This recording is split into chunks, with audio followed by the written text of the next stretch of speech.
जब कोई बच्चा नॉर्थ कोरिया में पैदा होता है तो उसे पैदा होते ही गद्दार डिक्लेयर कर दिया जाता है। नॉर्थ कोरिया दुनिया में बहुत ही सख्त कानून की वजह से जाना जाता है और उनमें से कुछ तो ऐसे हैं जिनको सुनकर यकीन करना भी मुश्किल है। मतलब यहाँ इलेक्शन होगा लेकिन वोट देने के लिए कोई ऑप्शंस नहीं है। वोट सिर्फ एक ही शख्स को दिया जाता है और अगर ना दिया तो सीधा जेल हो जाती है।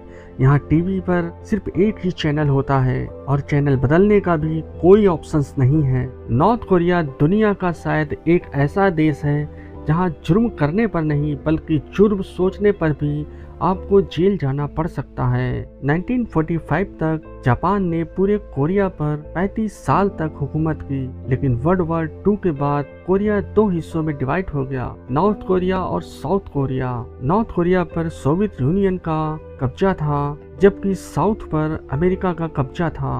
1948 में किम डायनेस्टी के किम इल संग को लीडर बनाया गया और नॉर्थ कोरिया बना Democratic People's Republic of Korea, पर यहाँ डेमोक्रेसी जैसी कोई भी चीज नहीं थी। 1950 में नॉर्थ और साउथ कोरिया के बीच एक जंग हुई जिसे कोरियन वॉर कहा गया, लेकिन जंग खत्म होने के बाद कोई पीस ट्रीटी नहीं हुई। इसी वजह से दोनों मुल्क अभी तक टेक्निकली जंग की हालत में हैं। नॉर्थ कोरिया में पावर को बरकरार रखने के लिए आज तक सिर्फ एक ही फैमिली का रूलर रहा है। सबसे पहले किम इल संग, उसके बाद किम जोंग इल और अब किम अल संग के पोते किम जोंग उल। हर रूलर ने अपनी गद्दी को बचाने के लिए सख्त से सख्त कानून का सहारा लिया। यहाँ खौफ और सजा के दम पर लोगों को जबरदस्ती दबाने के लिए कई सारे रूल्स बनाए गए हैं ताकि लोग साउथ कोरिया और वेस्टर्न कल्चर से इम्प्रेस होकर हमारे खिलाफ ना हो जाएं। और आज हम इनमें से कुछ अजीबोगरीब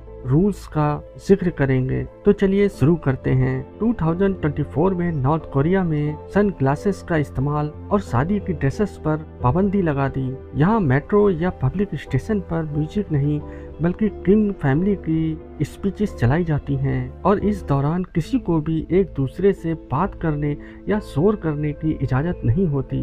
नॉर्थ कोरिया में अगर लोग साउथ कोरियन ड्रामे या हॉलीवुड फिल्में देखते हुए पकड़े जाएं तो उन्हें लेबर कैंप्स या सख्त सजा का सामना करना पड़ता है। ये सब इसलिए किया जाता है ताकि यहाँ के लोगों के ऊपर बाहरी देशों का कोई भी असर ना हो सके। नॉर्थ कोरिया में आम लोगों को इंटरनेट नहीं बल्कि सिर्फ इंटरनेट इस्तेमाल करने की परमिशन है। ये एक तरह का ऐसा नेटवर्क है जो सिर्फ नॉर्थ कोरिया के अंदर ही काम करता है। इस नेटवर्क पर भी स्टेट मॉनिटर करती है और देखा जाता है कि लोग क्या देख रहे हैं, क्या पढ़ रहे हैं और क्या बात कर रहे हैं। इस तरह हुकूमत लोगों तक पहुंचने वाली इंफॉर्मेशन को कंट्रोल करती है ताकि वो बाहर की दुनिया से रूबरू ना हो। नॉर्थ कोरिया में स्टेट के परमिशन के बगैर दूसरे मुल्कों में फ़ोन करना भी इलीगल है। यानी अगर आपको देश से बाहर किसी से बात करनी हो तो उसके लिए स्टेट की परमिशन लेना बहुत ज़रूरी है। यहाँ पर टीवी, रेडियो और अखबार भी सिर्फ स्टेट ही चला सकती है। प्राइवेट मीडिया का तो नामो निशान भी नहीं है। इस मीडिया का काम है कि वो सिर्फ नॉर्थ कोरिया की तारीफ करे और दूसरे देशों की बुराई करे। वहाँ के आम लोगों में बचपन से ही अमेरिका और उसके अलायंस के खिलाफ नफरत भरी जाती है। नॉर्थ कोरिया के लोगों को अपने हिसाब से अपनी हेयर स्टाइल रखने की भी इजाजत नहीं है। गवर्नमेंट ने कुछ खास किस्म के हेयर स्टाइल की इजाजत दी हुई है, यानी लोगों को बताया जाता है कि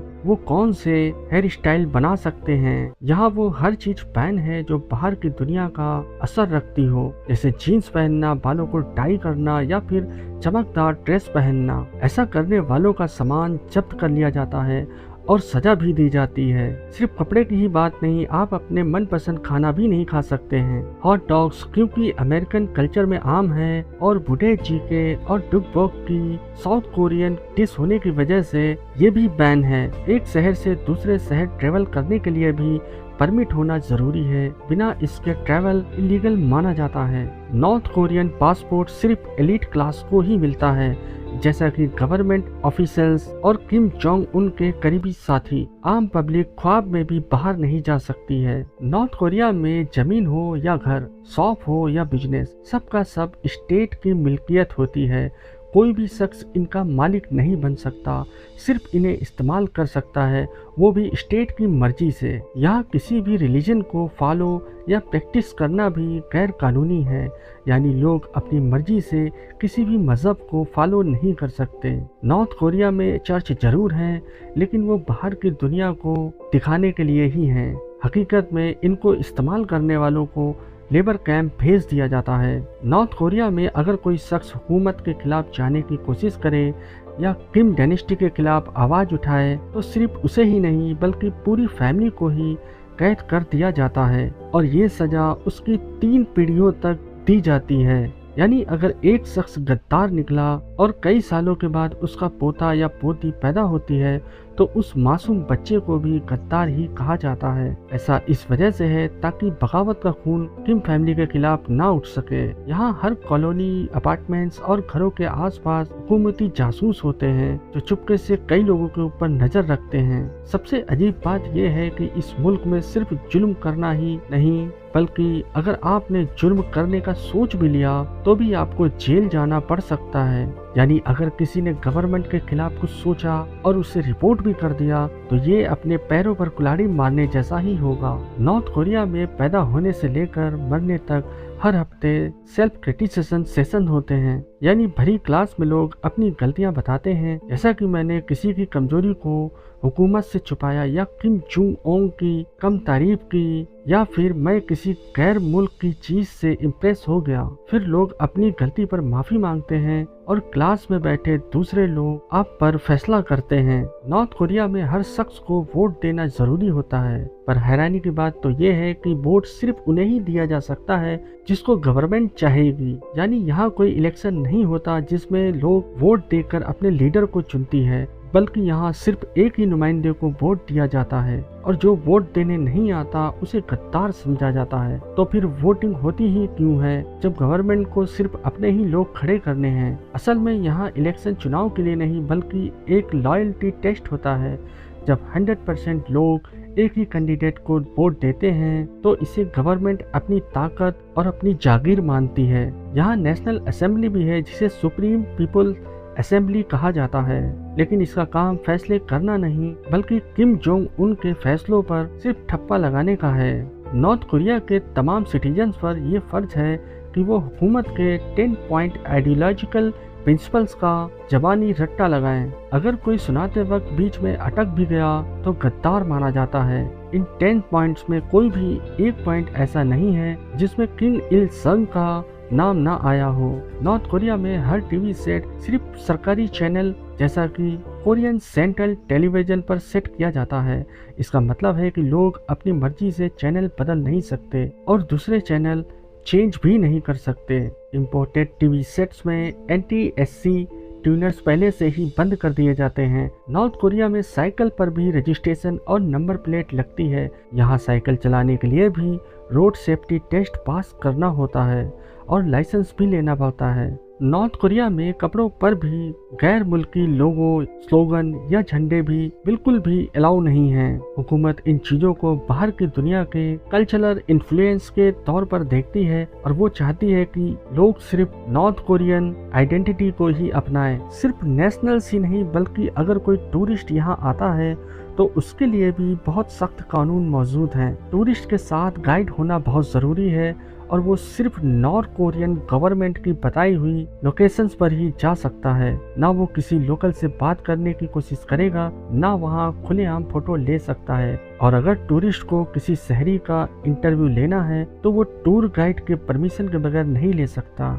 नॉर्थ कोरिया में मोबाइल्स और कंप्यूटर रखना अलाउड है, लेकिन यूएसबी ड्राइव से लेकर मोबाइल की मेमोरी तक रेगुलरली चेक की जाती है। अगर कोई बाहर की दुनिया का कंटेंट मिल गया तो सजा भी हो सकती है। नॉर्थ कोरिया में वहाँ के लोगों का एक बहुत ही अजीब सा कानून मौजूद है जिसे सोंगबुन कहते हैं। इस कानून का मतलब है कि जब यहाँ बच्चा पैदा होता है तब उसकी जिंदगी का फैसला हो जाता है और इस कानून की बुनियाद बच्चे की फैमिली हिस्ट्री तय करती है। यानी यहाँ 3 क्लासेस मौजूद हैं। एक है कोर, दूसरी वेवरिंग, तीसरी हॉस्टाइल। पहली कैटेगरी जिसे कोर कहते हैं इसमें वो लोग शामिल होते हैं जिनके एंसेस्टर ने किम इल संग की रेवोल्यूशन में हिस्सा लिया था या जो वर्कर कोरियर वॉर में बचे थे, इन्हें हुकूमत का सबसे वफादार समझा जाता है। इन्हें बेहतरीन नौकरियां दी जाती हैं, जैसा कि गवर्नमेंट या फौज में ऊंचे रैंक और कैपिटल सिटी प्योंगयांग में रहने की परमिशन, और गाड़ियां भी सिर्फ यही क्लास रख सकती है।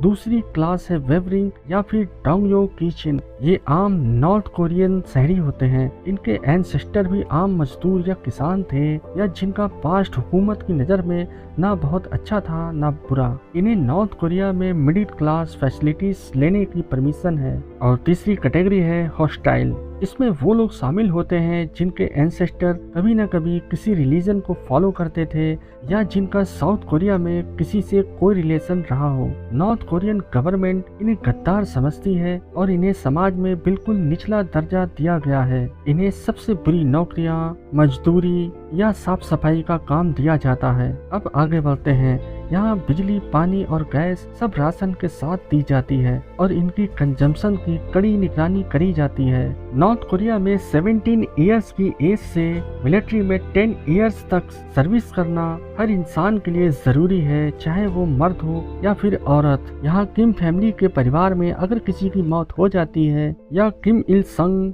और किम जोंग इल की डेथ एनिवर्सरी पर रोना कंपलसरी होता है। अगर कोई ऐसा ना करे तो उसकी वफादारी को शक की नज़र से देखा जाता है।